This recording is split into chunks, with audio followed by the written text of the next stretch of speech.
தமிழக அரசு செயல்படுத்தி வரக்கூடிய திட்டங்கள் தொடர்பாகவும் தனது கருத்துக்களை சொல்லியிருக்கின்றார். பெண்களுடைய வாக்குகளை மையப்படுத்தி பல்வேறு அறிவிப்புகளை விஜய் வழங்குவதற்கு முன்பாகவே பெண்களுக்கு தமிழகத்திலே பாதுகாப்பு இல்லை, சட்டம் ஒழுங்கு சரியாக இல்லை என்பதாக தொடர்ச்சியான விமர்சனங்களை முன்வைத்துக் கொண்டிருக்கின்றார். எனவே தமிழக வெற்றி கழகத்தை பொறுத்தவரை இந்த தேர்தலிலே அவர்கள் எடுத்திருக்கக்கூடிய நிலைப்பாடு, எங்களோடு வரக்கூடியவர்களுக்கு ஆட்சி அதிகாரத்தில் பங்கு தருவோம் என்று அவர்கள் அறிவித்திருந்தது புதிய கட்சிகள் தமிழக வெற்றி கழகத்தில் இணைவதற்கான ஒரு வாய்ப்பை உருவாக்கியதா என்பது கேள்விக்குரியதாக இருந்தாலும், ஆனாலும் ஏற்கனவே எந்த கேள்வி கேட்பாடும் இல்லாமல் ஒரு கட்சியினுடைய தலைமையிலே கூட்டணியில் இடம்பெற்றுக் கொண்டிருந்த கட்சிகள் எல்லாம் இப்பொழுது அந்தந்த கட்சிகளிடம் தங்களுடைய கோரிக்கையாக ஆட்சி அதிகாரத்தில் பங்கு வேண்டும் என்று கேட்பதற்கு தமிழக வெற்றி கழகத்தினுடைய அரசியல் வருகை வழிகோலி இருக்கின்றது. எனவே தமிழக வெற்றி கழகத்தினுடைய தலைவர் விஜய் எடுத்திருக்கக்கூடிய அந்த அரசியல் நிலைப்பாடுகள் சாதுரியமாக அவரால் செய்யப்படக்கூடிய ஒரு நகர்வுகளாக பார்க்கப்படுகின்றது. ஏற்கனவே விஜய் பக்கம் நிறைய தேர்தல் வியூக வகுப்பாளர்கள் இருக்கின்றார்கள். அவர்கள் தரக்கூடிய தரவுகள் அடிப்படையில் தான் தமிழக வெற்றி கழக தலைவர் விஜயினுடைய அறிக்கைகள், சுற்றுப்பயணங்கள் எல்லாம் நடைபெற்றுக் கொண்டிருக்கின்றன.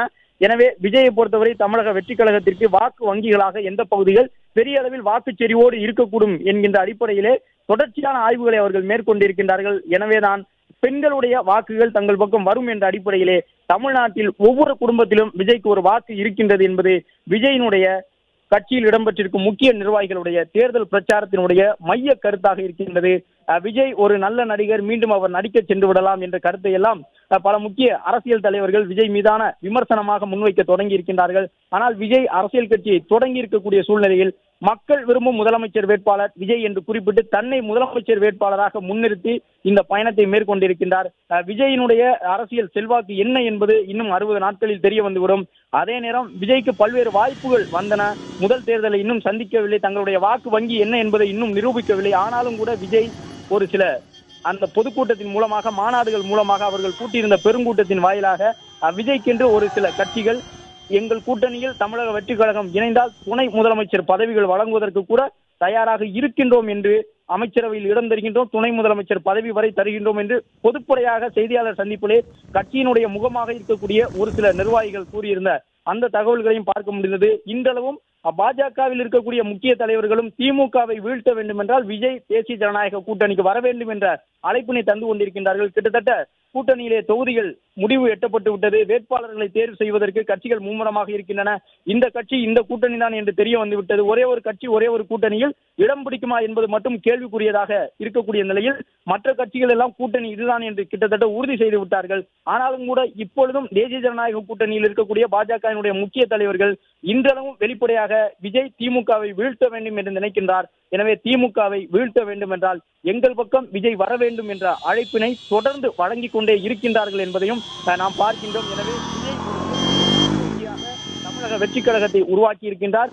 ஆனால் அந்த வாக்கு வங்கி கிங்காக உதவுமா, கிங் மேக்கராக உதவுமா, அல்லது கடந்த காலங்களில் ஒரு சில நடிகர்கள் கட்சி தொடங்கிய பொழுது பெரிய தாக்கத்தை ஏற்படுத்த முடியாமல் 1-2 சட்டப்பேரவை தொகுதிகள் என்ற அளவிலே கணிசமான போட்டியை ஏற்படுத்திவிட்டு மற்ற தொகுதிகளில் எல்லாம் 4வது இடம் 3வது இடத்திற்கு கீழாக அந்த கட்சிகளுடைய வாக்குகள் தள்ளப்பட்டதை போன்ற ஒரு சூழல் தமிழக வெற்றி கழகத்திற்கும் உருவாகி விடுமா என்பது உட்பட பல கேள்விகள் அரசியல் அரங்கில் அடுத்தடுத்து எழுப்பப்படுகின்றன. இப்பொழுது சேலம் சீலநாயக்கன்பட்டியை விஜய் நெருங்கி இருக்கின்றார். இன்னும் சற்று நேரத்திலே அந்த பிரச்சார கூட்டத்திலே விஜய் பங்கேற்று பேச இருக்கின்றார். இதுவரை நடைபெற்றதெல்லாம் மக்கள் சந்திப்புகளாக நடைபெற்றன. ஆயிரக்கணக்கான தொண்டர்கள் வருகை தந்திருந்தார்கள்.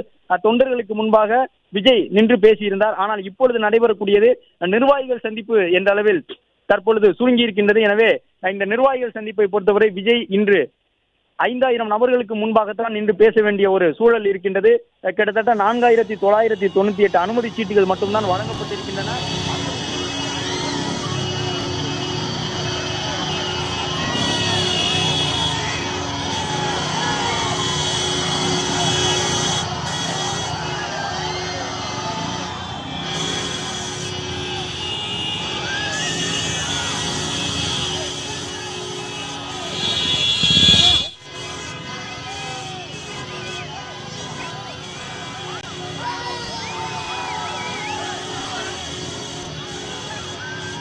பிளே ஸ்டோர் மற்றும் ஆப் ஸ்டோரில் இருந்து பாலிமர் செயலியை QR கோடு மூலம் பதிவிறக்கம் செய்யுங்கள்.